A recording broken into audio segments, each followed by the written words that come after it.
So a lot of people have been asking me, how is this inflation that's now over 8% affecting the real estate market?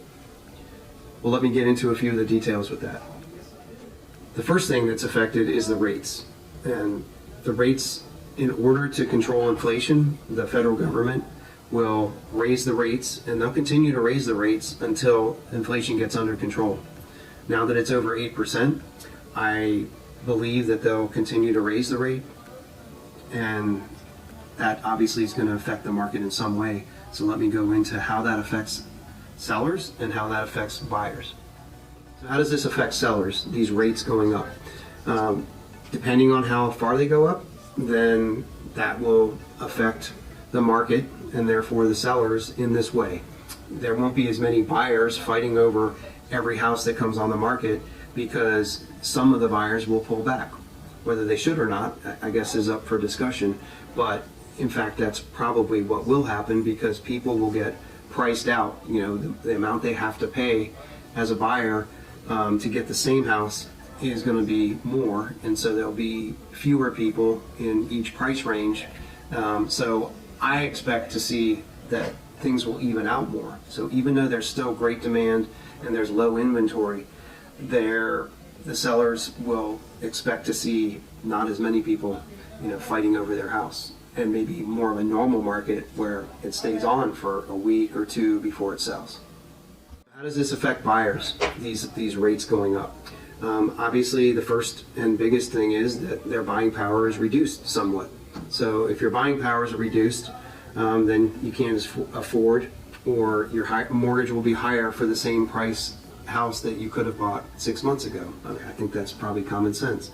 So the good news is that I believe that the small-time investor that's putting 25% down, that have been gobbling up a lot of these houses in this low inventory situation, because the numbers make sense for them. At the low rate, they can afford to buy, put 25% down, and then rent that house to somebody for more than what they're paying in their mortgage. Well, as the rates go up, there'll be less of these investors buying, because the numbers won't make sense for them. So how's that good news for buyers? Well, then the buyers don't have to fight with investors and other buyers for what we still have as a low inventory.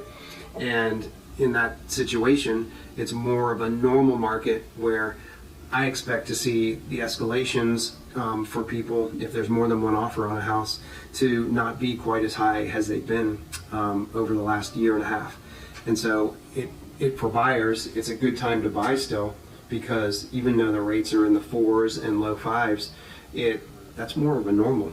It's more of a normal interest rate. We've just been spoiled over the last 8 years or so with these rates that have been so historically low that everybody wants to buy. You could actually buy a house for less than you can rent in most situations. So I think that for buyers, some of the investors are going to go out of the marketplace, and that will make it less competitive, but there's still very low inventory.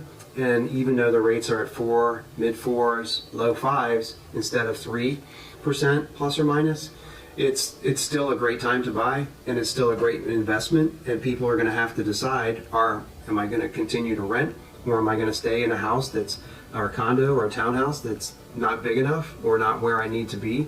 I would say that it's still a great time to buy. You might have to adjust what you're looking for, but the mid 4s and low 5s is more of a normal marketplace. So I think for buyers, it's going to normalize things so that you're not fighting heavily for each house that comes on the market.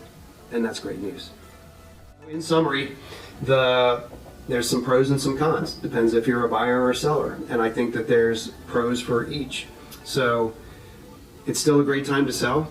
It's still a great time to buy. It's a little different than it was for the last year and a half. Starting about a month ago or so, when the rates started to steadily rise, and they can continue to rise. So maybe look at it as, well, before the rates go up a little bit more, it's a good time to buy.